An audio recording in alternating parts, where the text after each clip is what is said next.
민주화 자유를 향한 불꽃, 언제나 뜨거운 호남을 만나보는 시간. 안녕하세요. 호남인의 유재광입니다.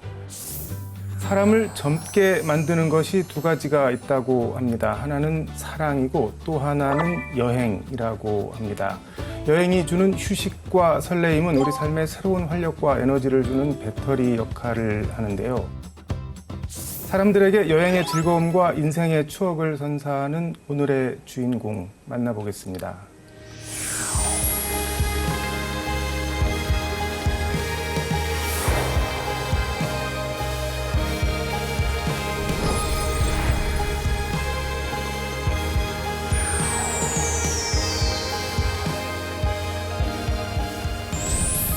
이사님 어서 오십시오. 안녕하세요. 반갑습니다. 5월 여행 다니기 딱 좋은 계절인데 네. 우리 대한민국 여행 산업사의 산 증인이신데 최근엔 어디 다녀오셨는지 궁금합니다. 지난 3월에 네. 이스라엘 요르단 다녀왔습니다. 제가 가톨릭 신자여서 네. 평소에 성지순례를 가고 싶었거든요. 네, 이번에 영화에서만 보던 골고타 언덕이랄지 이런 걸 보면서 너무 감동을 많이 받았고요. 특히 예수님 무덤 성당에서 미사를 드릴 때 정말 가슴이 울컥했습니다. 고향은 전남 곡성이시죠? 네, 그렇습니다. 고향 자랑 한 말씀 부탁드리겠습니다. 곡성은 섬진강과 동악산이 있는 굉장히 청정지역입니다. 사과나 메론 이런 것도 유명하고 특히 토라는 전국의 70%를 곡성에서 공급하고 있습니다. 그리고 세계적인 축제 버금가는 네. 장미축제가 있는데 매년 5월에 실시하고 있습니다. 여러분들께서도 많이 방문해 주셨으면 고맙겠습니다. 곡성이 장미가 유명한지는 몰랐는데 장미 축제가 뭐 크게 하는 모양이네요. 네네. 1,004종의 장미를 심어서 다양한 모습으로 연출을 해놨거든요. 굉장히 볼만합니다. 최근에는 뭐 부모님과 함께 곡성에 고향사랑 기부금도 전달을 하셨다고 들었는데 부모님하고 함께 전달을 했다는 게 좀 눈에 띄네요. 네. 고향사랑 기부금 제도가 생겼는데 네. 제가 마중물을 좀 할까 하고 시작을 했거든요. 네. 그런데 마침 시골에 부모님 뵈러 갔는데 군에서 전화가 와서 같이 참석을 해서 전달식을 갖게 됐습니다. 부모님에 대한 마음이 좀 남다르신 것 같은데. 예, 저희 부모님을 제가 세상에 제일 가장 존경합니다. 왜냐하면 제가 6남매 장남인데요. 저희 부모님께서는 남녀를 가리지 않고 6남매를 다 대학까지 가르쳤거든요. 네. 논 네마지기로 시작해서 담배 농사, 뭐 젖소 이런 걸 키우면서 험한 일 많이 하시면서 자식들을 6남매를 다 대학을 가르쳤거든요. 뭐 뿐만 아니라 또 봉사활동도 지금까지도 꾸준히 하시고 계시고. 네. 저도 중학교까지는 학교 끝나면 가서 풀 베고 이러는 게 일과였고 또 고등학교 다닐 때도 주말에는 항상 내려가서 농사일을 거들고 그랬던 추억이 있습니다. 알겠습니다. 호남인 지금부터 권희석 이사장님의 인생을 키워드를 통해서 좀 들여다보도록 하겠습니다. 첫 번째 키워드를 변화와 도전을 즐겨라를 꼽아주셨는데 뽑아주신 이유가 궁금합니다. 저는 네. 변화와 도전을 두려워하지 않고 항상 즐기려고 노력을 해서 오늘 이 자리까지 있었던 거 아닌가 생각을 합니다. 네. 변화와 도전을 즐기기가 뭐 말처럼 쉽지가 않잖아요. 사람들이 안 좋아하려고 하고. 네, 그렇습니다. 네. 직장인들 다 이직도 잘 안 하게 되고 거기서 안주를 대부분 많이 하잖아요. 네. 저 같은 경우에는 기회가 되면 과감하게 이직도 하고 또 새로운 걸 도전하고 뭔가 새로운 만들거리가 있으면 또 만들어 보고 이런 걸 참 즐겨 했습니다. 첫 직장은 뭘 어디서 시작을 하신 건가요, 그러면은? 제가 광주상고를 졸업을 하고 네. 첫 직장으로 BIC 전주 공장 자재부에서 일을 했습니다. 그리고 대학을 갈 수 있는 모나리자로 이직을 했고요. 모나리자로 가는 거랑 대학이랑 어떻게 연결이 되는 건가요? 모나리자로 가면서 제가 네. 야간 대학을 갈 수 있도록 회사에서 배려를 해줬거든요. 네. 네. 그러고 나서 이제 마지막 직장은 광고 대행사로 가서 친구들에 비해서 월급을 2배 정도 더 받고 차도 회사에서 제공해주고 직장인으로서는 뭐 굉장히 잘 나가던 직장인이었네요. 전성시대를 보냈습니다. 근데 그 잘 나가던 직장을 그만두고 나오셔서 그럼 여행사를 차리신 건가요? 어떻게 네, 되는 그렇죠. 1989년부터 해외여행이 자유화됐거든요. 건가요? 네. 그 무렵에 중앙일보에서 하와이 세미나를 초청을 했어요. 네. 그 하와이를 가서 보니까 일본에 고등학생들이 수학여행 와 있는 거예요. 그때 좀 문화적인 충격을 되게 크게 받았거든요. 왜냐하면 우리나라는 그때 당시에 기껏해야 수안보나 제주도에 신혼여행 가던 시절인데 네. 고등학생이 해외로 수학여행 다닐 정도면은 앞으로 10년 후면은 우리나라도 해외여행이 굉장히 활발하겠다. 네. 이래서 여행업을 해야겠다고 생각을 했습니다. 선견지명이 있으셨나요? 그 하나 투어를 공동 창업하신 거가 그럼 언제인가요? 그로부터 제가 5년 동안 준비를 해왔는데 제가 광고대행사 출신이다 보니까 마케팅은 자신 있는데 여행 쪽은 잘 모르잖아요. 그래서 여행 전문가를 찾다가 마침 저희 중학교 동창이 여행사를 다니는데 그만둔다고 해서 같이 동업을 하게 됐습니다. 근데 제가 듣기로는 96년 3월에 하나투어를 처음 정식 시작했는데 2년 만에 업계 1위가 됐다고 들었는데 이때 IMF 때고 그런데 이게 어떻게 가능했던 건가요? 네, 우선 여행업에 네. 이직률이 많아요. 그때 당시에 보니까. 네. 그래서 저희가 종업원 지주회사를 만들었어요. 직원이 채용되면은 500만 원치 주식을 살 수 있도록 해서. 그래서 회사심이나 이런 이직률이 좀 많이 줄었죠. 그런데 2년 만에 이제 IMF가 터지면서 네. 해외여행 시장이 97%가 줄어든 거예요. 다른 여행사들은 전부 이제 무급휴가를 실시를 했는데 저희 회사는 직원들이 자기 회사잖아요. 그러다 보니까 전부 출근하겠다. 이래서 이제 월급에 관계없이 출근해서 일을 하다 보니까 상용이나 이런 쪽에는 네. 그때는 또 많이 활발하게 돌아가고 이래서 비즈니스 트립 같은 거 예, 말씀하시는 예. 건가요? 그러니까 해외 출장 네. 이런 게 그때는 많이 있었거든요. 그래서 이제 해외 출장 쪽에 눈을 돌려서 저희들이 이제 그동안 안 하던 해외 출장을 많이 하게 됐죠. 그러면서 1위로 치고 올라갔습니다. 직원들한테 주식 나눠준 게 신의 한 수가 됐네요. 예. 뭐 지금으로 치면은 IT 업체들 스탁 옵션 준 거 뭐 그런 거를 네, 거의 맞습니다. 30년 예. 전에 시작을 하신 예, 거네요. 예.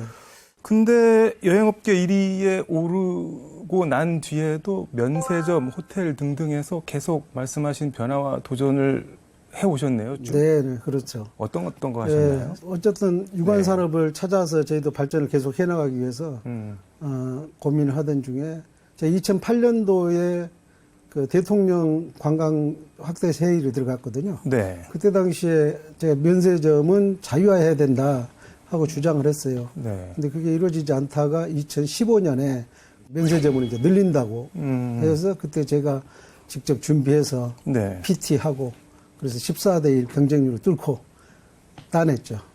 이사장님 두 번째 인생 키워드로 인간관계를 꼽으셨네요. 이거는 어떤 뜻인지 좀 설명을 해주시죠.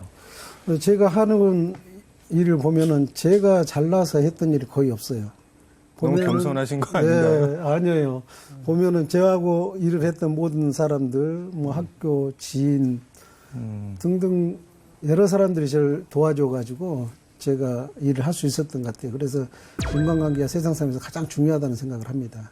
25년간 여행업계 1위라고 제가 들었는데 그 바탕이 인간관계라는 말씀이신가요? 네, 그렇습니다. 저희 인간관계의 기본도 직원하고도 인간관계잖아요. 네. 저희가 종업원 지주회사로 만들 때도 직원들을 주주로서 영입한다는 생각으로 시작을 했고요. 또 하나는 직원들한테도 저희가 직원이라고 생각을 안 해요. 그 직원이 우리 회사의 경영자라고 생각합니다. 그래서 정권을 줍니다. 권한과 책임을 다 줘서 본인 스스로가 창의적으로 일을 할 수 있도록 그런 환경을 만들어주기 때문에 다른 회사에서는 지시하면 일을 하는데 저희는 스스로 할 수밖에 없는 그런 구도로 돼 있거든요. 그러다 보니까 지금까지 일을 하고 있는 것 같습니다. 여행업 최초로 증권시장 상장? 이거는 언제 하신 건가요, 그러면은? 회사 설립하고 네. 5년 만에 했거든요. 지금도 여행객들이 네. 그 공항에서 그 여행사가 부도나서 여행을 못 갔다 이런 뉴스가 가끔 뜨잖아요. 근데 그때 당시에는 그런 게 아주 굉장히 많았었거든요. 그래서 여행객들이 돈을 공항에서 입금을 시켜주는 거예요. 공항에서 예. 예약을 하고 공항에서 잔금을 주고 그다음에 비행기 표를 받아서 나가는 그런 게 비일비재했거든요. 그러면 그런 게 회사를 못 믿어서 그러는 거잖아요. 그래서 상장을 시키면 회사를 믿을 수 있으니까 입금을 바로바로 시킬 수 있어서 그래서 저희가 이제 목숨을 걸고 상장을 시킨 거죠. 근데 이게 최초로 상장이면은 말 그대로 전인미답 처음 가는 길일 텐데 쉽지가 않았을 것 같은데요. 맞습니다. 그때 막 낙타가 바늘길을 통과했다. 그 말이 정말 정답인데요. 저희가 상장을 하기 위해서는 증권회사가 주관사로 나서줘야 되거든요. 근데 그 공모 금액이 30억밖에 안 되는 거예요. 근데 그때 당시에 증권회사들은 수수료로 보통 30억씩 벌거든요. 그럼 저희하고 일을 해봐야 1억도 안 되는 수수료를 받는 거예요. 그러니까 누구도 하려고는 안 하는 거죠. 그래서 제가 대신증권에 그 IPO 네. 담당 직원들을 다 정심에 한번 모셔가지고 앞으로 우리나라가 그 여행업이 성장을 하려면 토종 여행사가 성장을 해야 된다. 그렇지 않으면 외국계 여행사가 한국 시장을 잠식할 거다. 그러면서 애국심에 호소를 했어요. 그랬더니 그게 좀 먹혀가지고 자기들이 좀 도와주겠다 이렇게 됐고요. 근데 이제 금감원에 또 통과를 해야 되는데 금감원에서는 사치 상락산업이라고 해가지고 파라다이스가 아니요. 그 전에 이제 파라다이스가 사치 향락산업이라고 해서 3번 떨어졌어요. 그 시점에 저희가 올라간 거예요. 그러니까 여행업이 애완 낭비 업종이다. 이래가지고 상장을 못 해주겠다고 그랬어요. 근데 마침 또 찾아보니까 그 회사에 이제 저희 후배가 또 있더라고요. 그래서 후배한테 팀장하고 이렇게 면담을 좀 하게 해달라 해서 팀장 면담을 해서 또 애국심에 호소를 하고 이렇게 해가지고 무사히 상장을 할 수 있었습니다. 증권사에서 일하시는 분들이 애국심에 호소한다고 이렇게 팍 먹히지는 않는데 호소를 아주 제대로 하신 모양이네요. 그러게 말해요. 그래서 제가 네. 이렇게 누군가가 나를 돕고 있구나 이런 생각을 했고요. 네. 보면 증권회사에서도 저하고 좀 친한 사람이 있을 거 아닙니까? 그런 사람들이 좀 도와줘야 된다 이런 이제 분위기가 있었겠죠. 예. 말씀하신 대로 이것도 다 인간관계가 바탕이 그렇습니다. 된 거네요. 예. 상장하고 난 다음에는 그럼 뭐 회사에 대한 인식이나 여행업계에 대한 인식이 좀 바뀌었나요? 어떻게 됐나요? 그럼요. 굉장히 많이 바뀌었습니다. 여행업이 이제 산업으로 인정을 받고 주식시장이 어쨌든 산업군이 됐잖아요. 네. 그리고 일단 여행 가는 고객들이 예약금 놓고 바로 또 입금을 바로바로 해줍니다. 그래서 정말 돈 걱정 없이 사업을 할 수 있었습니다. 근데 이사장님 말씀 들어보면은 아무리 뭐 인간관계가 중요하다고 하더라도 그때그때 필요할 때마다 이렇게 좋은 인간관계가 나타난다는 게 어떻게 보면 쉽지가 않잖아요. 이게 어떻게 가능했던 건가요, 그러면? 저는 그렇게 인간관계를 뭐 일부러 만든다고 해서 인간관계가 되지 않잖아요. 그래서 제가 평소에 만나는 지인들하고 좀 진솔하게 항상 관계를 가져갔어요. 그리고 제가 손해볼 일이 있으면 조금 손해보고. 그러다 보니까 모든 사람들이 조금 좋아하는 그런 상황이 됐던 것 같습니다. 알겠습니다. 세 번째 인생 키워드 얘기해 보겠습니다. 기업인의 사회 환원을 꼽아주셨는데 이거는 어떤 취지일까요? 돈을 벌면 자식들한테 물려주는 사람들이 되게 많습니다. 인지상정이죠. 예. 네. 근데 저는 돈을 벌면은 자식들한테 물려주면은 자식들은 쉽게 돈을 벌기 때문에 그걸 뭐 가치 있게 쓰는 경우도 있겠지만 그렇지 못한 경우가 많거든요. 그래서 그걸 사회 환원을 해야 된다 이런 생각을 하고 있습니다. 근데 저는 이제 사회 환원을 하면서도 어디에 쓰는 게 좋을까 이런 고민을 좀 해보게 되는데요. 근데 이제 다문화 어린이들이 자꾸 눈에 밟히더라고요. 다문화 어린이는 보면은 외갓집이 해외잖아요. 대부분 필리핀, 베트남, 태국 뭐 이런 해외인데 엄마들이 한국말을 잘 못해요. 그러다 보니까 언어 습득도 늦고 학교 가서 시작 자체를 뒤에서부터 시작을 하니까 얘네들이 정상적으로 이렇게 성장하기가 힘든 것 같습니다. 그래서 우리는 어쨌든 다문화 어린이들을 요람에서부터 우리가 케어를 해야 된다 이런 생각을 하고 있거든요. 어떻게 케어를 해줄 수가 있나요? 그러니까 교회나 또 뭐 절이나 종교단체들이 좀 그런 다문화 어린이 낳았을 때부터 좀 케어를 해주면 더 좋지 않을까 그런 생각을 해보고요. 그리고 어쨌든 제도화를 어떤 형태로든 제도화를 좀 시키면 좋겠다는 생각을 하고 있습니다. 왜냐하면 걔네들이 실제로 정상적으로 잘 크게 된다면 대한민국의 그 정말 큰 보배거든요. 외갓집이 각 그 해외다 보니까 그 나라들하고 교역도 잘 할 수 있고 그래서 대한민국의 경제 성장의 밑거름도 될 수 있거든요. 그래서 대한민국의 미래를 위해서 다문화 어린이들이 우리 좀 관심을 좀 많이 가져야겠다 그런 생각을 하고 있습니다. 말 그대로 다문화 가정 아이들이 나중에 자라나서 두 나라의 가교 같은 역할을 하게 그럼요. 가격뿐만 아니고 네. 국제 간의 거래 같은 것은 그 문화를 이해하는 사람이 가장 잘할 수 있거든요. 쉽게 이해하면서 우리 교육 폭을 굉장히 많이 넓힐 수 있을 거라고 생각을 합니다. 지금 종로문화재단 이사장도 같이 맡고 계신데 이건 어떤 재단인가요? 저희가 본사가 종로에 있거든요. 그래서 종로에는 많은 문화재가 있습니다. 그거를 이제 종로구에서 관리를 하고 있는데요. 이거를 재단법인을 만들어서 관리를 하는 게 좋겠다 해서 저한테 재단법을 만들어줄 테니 좀 운영을 해달라. 이래가지고 저한테 맡겼거든요. 그래서 지금 이제 10년째 이사장을 맡고 있는데요. 실제로 이제 저희가 직원을 뽑아서 이걸 하고 싶은 직원이잖아요. 문화재 관리를 하고 싶고 이런 일을 하고 싶은 직원들을 뽑아가지고 일을 하다 보니까 성과도 훨씬 좋고 또 그러다 보니까 이제 그 공연기획팀 같은 것도 만들어서 또 정부 예산에 신청해서 정부 예산 받아다가 광화문에서 한복축제 이것도 저희 그 종로문화재단에서 하거든요. 한복축제는 네. 뭐 어떤 건가요? 또 한복축제라고 해서 외국인들에게 한복을 입히고 또 대대적으로 그 한복 입기 캠페인을 하거든요. 그런 행사를 통해서 우리나라 문화를 많이 알리는 거죠, 해외에. 그리고 또 우리나라 국민들한테도 한복 입고 또 사진도 찍고 이런 추억도 만들어주고 그런 행사를 하는데 결국은 이제 종로 사람들이 많이 이익을 보게 되잖아요.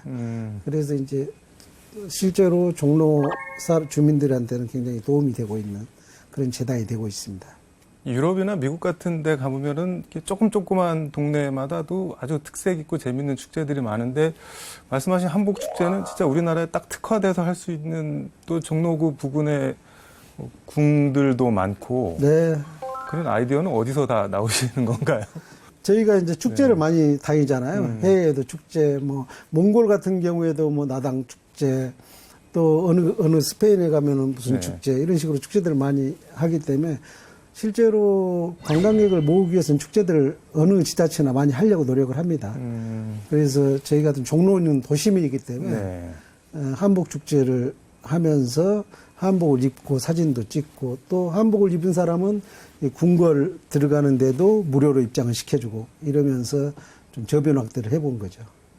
호남 지역이 정말 천혜의 자연을 갖고 있고 섬들도 많고 그런데 관광 호남, 여행 호남을 위한 조언 한 말씀 해주신다면 어떤 말씀을 해주실까요? 제가 최근에 한 2년 동안 전라남도 신성장위원회 위원을 했었거든요. 거기서도 제가 자주 얘기를 했어요. 호텔 같은 걸 유치를 하고 싶어 하는데 실제로 호텔에 투자할 사람은 많지 않다. 왜냐하면은 우리 전라남도 같은 경우에는 휴양 목적으로 호텔을 지어야 되는데 그러면 주말만 운영이 되거든요. 주중에 운영이 안 되고 이러면은 적자가 나기 때문에 호텔을 실제로 많이 지을 수는 없다. 그러면은 결국은 우리가 관광객이 와서 그냥 거쳐 가면은 그건 뭐 정말 쓰레기만 남기고 가는 거잖아요. 결국은 여기 우리 전라남도, 전라북도에서 채워야 되거든요. 호남에서 그런 사람들이 자고 갈 수 있으려면 이제 펜션이랄지 민박 이런 거에 의존할 수밖에 없거든요. 관광객 입장에서는 펜션이나 민박에서 잠을 자는 것도 괜찮은데 문제는 이제 침구류가 깨끗하지 않은 그런 부분에 못마땅해 하는 게 많습니다.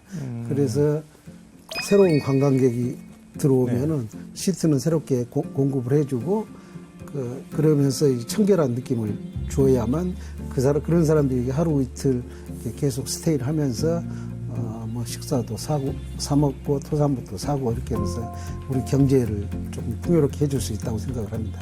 스쳐 지나가는 게 아니라 머물게 만들어야 된다는. 예. 머물게 만들려면 어떻게 해야 되나요?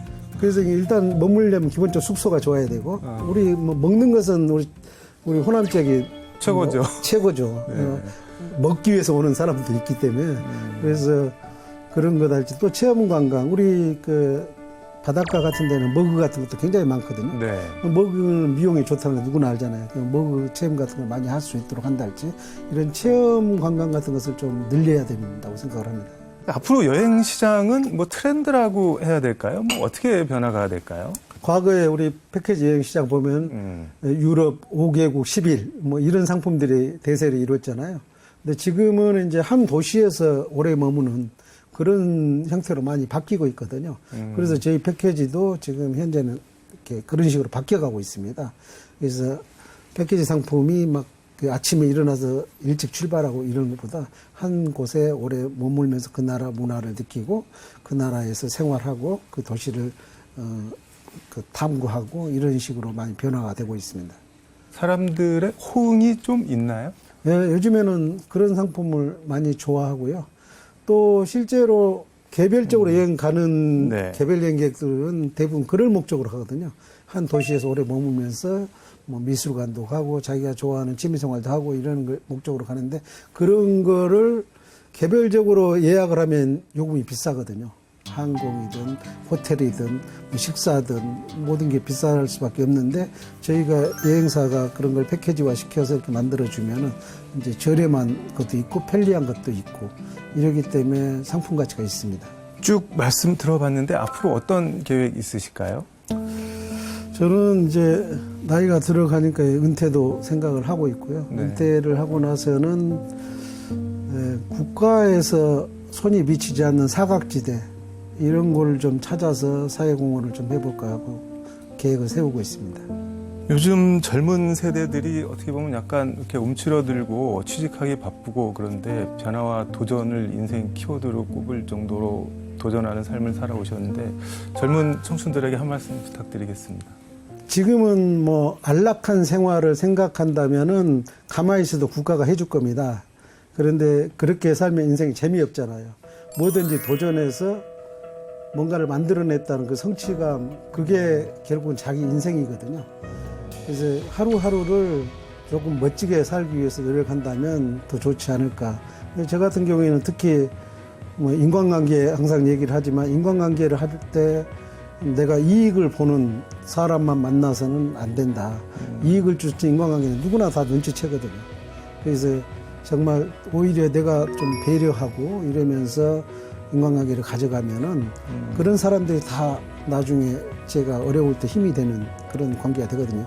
그런 걸 꼭 떠나서도 어쨌든 살아가면서 누군가를 도울 수 있다면 좋은 거잖아요. 저에게 여행이란 인생이고 삶이죠. 특히 여행지에서 만난 사람들, 장소 모든 것들이 저에게는 하나하나의 추억이고 또 그게 제 인생의 여정이 되지 않았나 생각을 합니다. 제가 호남에 태어나지 않았다면 아마 지금의 저는 없을 거라고 생각합니다. 제가 도시에서 태어났다면 이런 정서를 가질 수도 없었고요. 그래서 호남은 나에게 정말 큰 스승이다 이렇게 얘기할 수 있을 것 같습니다. 네, 오늘 호남인에서는 권희석 이사장님과 함께 했습니다. 저는 다음 주에 더 좋은 모습으로 만나보겠습니다. 고맙습니다. 수고하셨습니다.